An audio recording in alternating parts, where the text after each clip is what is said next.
Okay, so hello again, class. For this recording, we are going to talk about the different types of assessment tools that you use for authentic assessment. Okay, so our main reference for this particular recording will be Navarro and Santos in their 2013 book.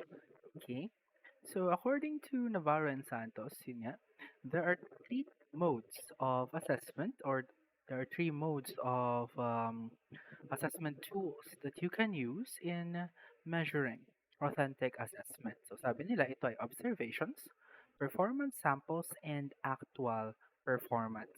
Okay? So ano po ba yung mga ito? We begin by talking about observations. Okay? So as the name suggests, this is when the teacher observes the students when they are doing their tasks, in their everyday school life, etc., etc. Okay? So, ito po observation na to ay hindi ginagawa ng basta-basta na titignan mo lang yung isang bata, aalalahanin, and then that's it. No.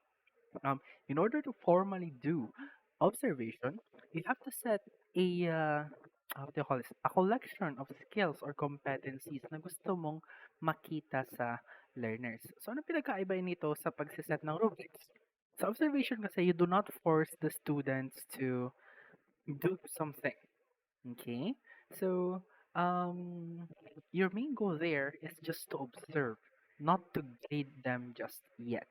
Okay, so sabi ni Hard in 1994, okay, ang observation-based assessment, okay, should be done in a systematic and objective manner. Okay? In addition to this, the observation must be what? It should be focused on the class itself. So ginagamit mo siya to somehow get a rough average of the development of the class. Okay? It should also be done consistently. Meaning, kung gagawin mo siya once per week, gawin mo siya once per week for the rest of the assessment period. Okay? And then of course, you have to put it in writing. So ano ba isusulat mo? Well, depende yan sa list ng competencies and behaviors na nilist mo as something that you plan to observe. Okay? So you also utilize this in routine. Okay, routine activities and in non-routine activities. For example, no araw na ito, nahimatay si ganito, ganyan. Okay? Nung araw na 'to wala nangyari, okay? Yung estudyante, they're going through their everyday lives, okay? O si Giancarlo, nakikita ko nagpa-practice pa rin siya na nagsusulat, okay? Si Karen nandun pa rin sa isang puwesto na nakatahimik na nagbabasa ng libro, okay? Ah, si Mark, andun pa rin nakikipaglaro pa rin kila Lawrence at kila Roger. Okay? So all of these things, kung yun nilagay mo na something that you want to observe, then you put it in writing kahit medyo bland siya. Okay? And then it has to be synthesized with the observation of others to increase reliability. Dito papasok yung concept natin na the more judges in a particular assessment tool, the more reliable the assessment tool becomes. Okay? So, para kasi meron din kayong triangulation sa inyong mga co-teachers. Ganito din ba yung pinapakita ni Roger sa ibang mga teachers niya o baka sa'yo lang siya nagpapakabait or nagpapakabangad? Okay? So, one example daw of an observational tool is a development checklist. Now, this is basically a tool that allows you to describe the traits or the learning behaviors being assessed. Okay, so we have to understand that when we are doing assessment, we base it on our objective. Okay, yung objective na to, para maabot siya, nahahati siya sa iba't ibang stages na kailangan mo makita. So, isa ito sa examples na binigay ko in this module. As you see here, stage 1. Okay, this is one for a student. So, isa siyang ganito sa bawat student. Stage 1, able to determine the given of a problem with the help of a classmate. Okay, so kailangan niya pa ng tulong dito to be able to solve a problem. Okay? So, sa stage 2 naman, okay, so you can see here, nagkakaroon ng additional complexity. Okay? So, able to determine the given of a problem independently. So, ano ibig sabihin nun? Sabihin, sa una, di ba, kailangan niya pa ng tulong ng classmate. However, when the students improve, unti-unti na nilang kayang gawin yon on their own. Okay? And then, stage 3, able to paraphrase the problem. Okay? So, say, when you develop skills in problem solving, aside from identifying the given, dapat alam mo rin balik-balik ta rin yung isang problem on how they are stated in order for you to determine what possible things they are looking for, what variables needs to be solved, what numbers need to be found. And of course, ang stage 4 is kapag nasusolve na ng bata yung mga problems. Okay? So this is just an example of the developmental checklist uh, in our as an observation tool. Makikita sa baba, ang nilalagay lang dyan ay date observed. Okay, so hindi mo ini-state kung gaano katagal, hindi mo ini-state kung ano pa yung ibang scenario. Otherwise, you can also do that. Pwede po rin maglagay ng mga remarks dyan. Okay? Pero para simple lang, yung iba ginagawa, nilalagay lang date observed. Okay? So, you can also do this for different types of skills, of course. Okay? Parang yung sa essay skills ng learners, di ba? You can have stage 1 as they are able to make sentences. Okay? Then stage 2, they are able to make two sentences with no cohesion. In stage 3, they're able to make two sentences with a discernible cohesion between them. And then stage 4, they are able to connect multiple sentences with cohesion. Of course, you can also have multiple stages dito depending on the complexity of the skill that you want to develop. Okay? So itong 4 stages, example lang yan. You can have as many stages as you want. Okay? Ang kailangan dito is ma-justify mo that these stages are distinct from one another. Okay? So next tayo.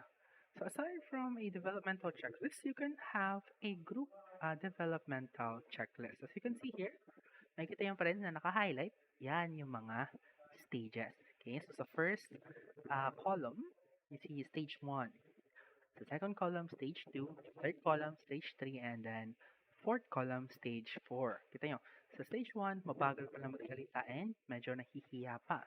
However, sa stage 4, na-develop na, kayang-kaya na magsalita properly and impromptu. Okay? Tapos nakikita nyo dyan yung date observed. Ayan. Okay? So, si Abawag, okay, noong January 22, nakita ko na ay kaya niya nang gumawa ng substantiation and opinions. Okay? Si Carlos, mukhang wala pa rin siyang progress. Okay? Wala pa rin, no? Kahit stage 1, wala pa rin. Okay? Si Fernandez T, medyo slow learner yata siya nowadays. Okay? Kasi ang nagagawa niya pa lang ay speaks slowly and without reservations. Tapos si Benitez, mukha naman siyang napakagaling na learner. Kasi titingnan ninyo, January 6 pa lang, stage 1 na siya. Ibang classmates niya, January 7, January 8. And of course, naabot niya na rin yung stage 4. Okay? So, ganito po yung group developmental checklist. Okay? Now, another way is for you to have an observation checklist. Okay? Dito naman, hindi lang iisang skill yung tinitingnan mo. Okay? So for example, dito po sa given example ni Navarro and Santos, okay? Ano pong topic ito? Ang topic po ay basically writing. Okay? So ano po yung attributes ng isang magandang sanaysay, ng isang magandang essay, ng isang magandang written work? So yung teacher po yung magsiset niyan. Example po na binigay ni Navarro, sabi nila, kailangan kong tignan yung clarity of presentation, opportunity for class interaction, organization, grammar and syntax, and provision of summary. Okay, so sorry, nagkamali ako. So, grammar and syntax and opportunity for class interaction, hindi siya for written work. Okay, this is more likely something or a rubric na ginawa para sa reporting or sa isang demo teacher. Okay? So, ano po yung rating? Wala po nakalagay na rating dyan. Pero usually, ang ina-assume natin, di ba? The higher the rating, the better the performance is in a particular criteria. Okay? So, ito po yung isang type ng observation checklist. So yung isa, nakita yung unang dalawa, developmental. They aim to show the development of a student or their peers. Okay? Dito naman sa observation checklist, this is only done once. Isang beses mo siyang ginagamit para sa pinagawa mo na talagang performance. Okay? And the next, you have an interview sheet. It's also called as conference recording form. Okay? So ano po ito? Dito ka mag-interview. Okay? Sa interview sheet po, meron ka na po mga questions dyan na naka-ready. Okay? Ito po yung madalas hindi ginagawa ng teacher. Bakit? Ang dami po nilang students. Di ba? So, ito yung medyo hindi feasible sa classroom, pero napakaganda sana. Okay? Kasi, may mga tanong. When you plan to do an interview, okay, you are definitely asking for okay, the deeper concepts that are related to the skill. Okay? So, this is an example again. If I remember correctly, this is given by Navarro et al. Okay? So, nakalimutan ko lang. But I have to say now that this is not mine. Okay? I'll just have to find and then add an addendum somewhere. Okay? So, yun po yung different types of observation tools. Okay? So, let's move to performance samples. As the name suggests, these are samples of the performance of the learners. Ano yung performance ba? Paano ka makakuha ng sample ng performance? Sayaw yun, for example. Okay? Pwede naman po, di ba? May mga teachers po na nagpipicture or mga groupmates na nagpipicture or nagbi-video. Okay? Kaya nga ngayon, meron na tayong rise of e-portfolio. Para yung mga video na isasama na siya as performance samples, hindi lang mga pictures. Okay? Yung classic kasi na performance sample ay yung mga quizzes ng bata. Mga essays nila, mga research paper, mga critic paper, term paper, etc. etc. All of these are compiled in a single document that shows the skills of the learners. So sabi ni Navarro and Santos, may tatlong purposes kasi ang portfolio. Number one, to be used for assessing the learner's growth. Okay? Kasi po, nakikita mo from the beginning, kung siya ay arranged chronologically by time, okay, makikita mo yung performance ng bata sa simula ng SEM and then yung performance niya sa dulo ng SEM. And then you can compare and contrast. Okay, and then you will see the stages as well as the student continues to learn within the course. Okay, then pangalawa, to inform the students or to inform the parents of the progress of their children. Of course, kasi po yung mga parents po, makikita din po nila yan. Kasi yung iba, sa mga younger learners, tutulungan ng parents yung mga anak nila na gumawa ng portfolio. Okay, makikita nila doon, oh, naka 10 over 10 yung anak ko. Uy, naka 1 over 10 lang siya dito. Bakit kaya? Okay? Ang nakakatakot dito, may mga parent na, why ba? 1 over 10 to. Ano nangyari dito? Ba't ganito score mo? Kakatakot yun. Okay? So, again, kasama sa rule natin, class, yung pag-explain kung what happened to the student sa mga ganong scores nila. Okay? And then letter C, the purpose of portfolio is to allow for supervisors to evaluate the strengths and weaknesses of their academic programs. Okay? So ano po yun? Kasi makikita natin pag makikita mo sa portfolio ng mga bata, makikita mo yung mga essay skills nila, sobrang hihina. Makikita ng deans nyo yun, ng principals ninyo, mahihina sa essay yung bata natin. Okay? Nakita ko yung mga research nila, very substandard. Okay, so ibig sabihin, may hina sa research skills yung mga bata. And then they will plan. What's the next step? To improve the education of the next batch or to correct the learning of the current batch. Okay, so yun po yung tatlong purposes ng paggawa ng portfolio. So according to Navarro and Santos, ito po yung mga pwede nating isama sa portfolio. Okay, so essays obviously, video and audio tapes. Okay, kung sa classic portfolio, ang isasama nyo doon ay hard copies. Paano yung hard copies? Hardware.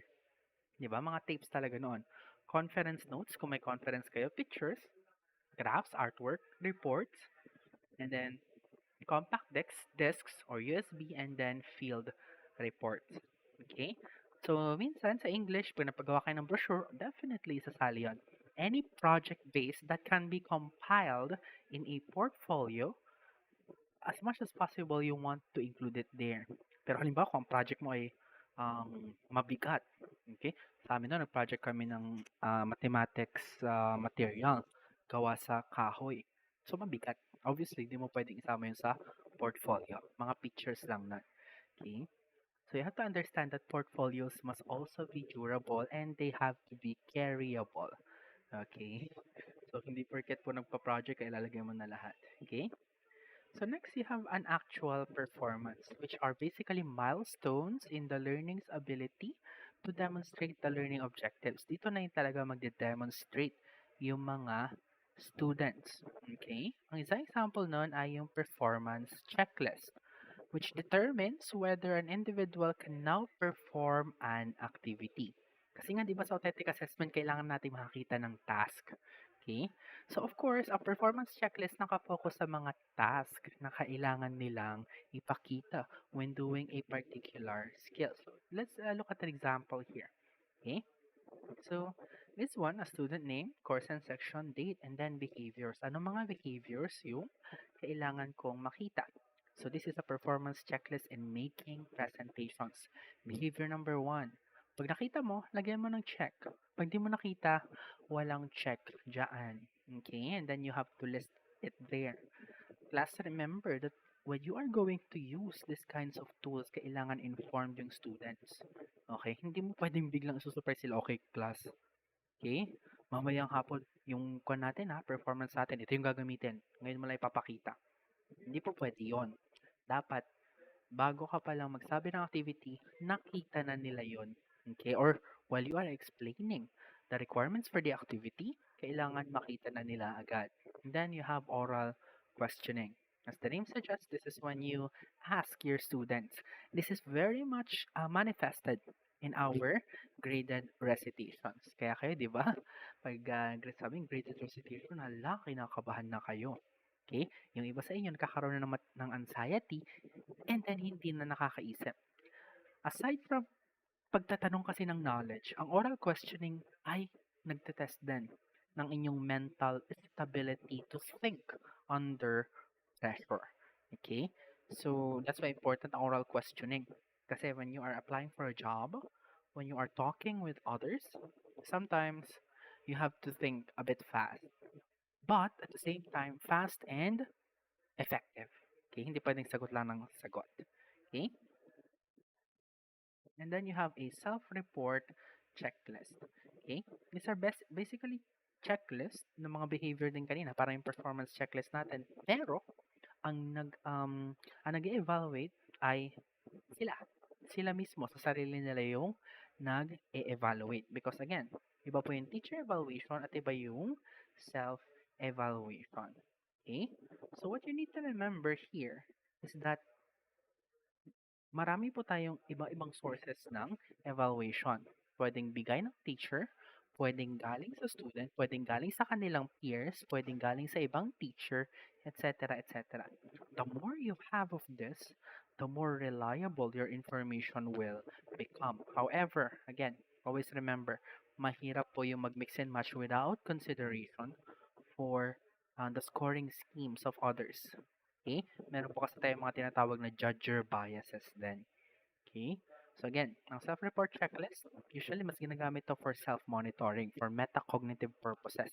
Hindi siya gaanong ginagamit as summative assessment. Okay? So, basically, yun lang ang cover ng authentic assessment. Okay?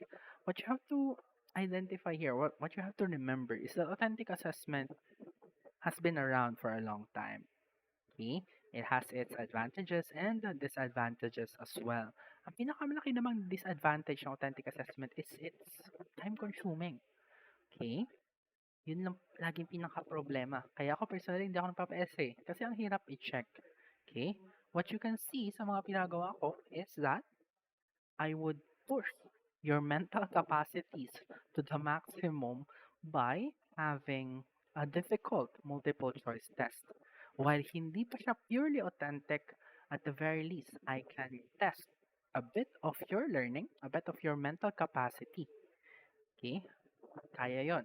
However, again, in an ideal classroom class, in a situation where it is feasible and doable, mas malayong maganda pa rin talaga ang authentic assessment because it allows you to see what the students can accomplish on their own, what they can think of, and what they can make when they work together, when they maximize their skills that they have gathered through your teachings.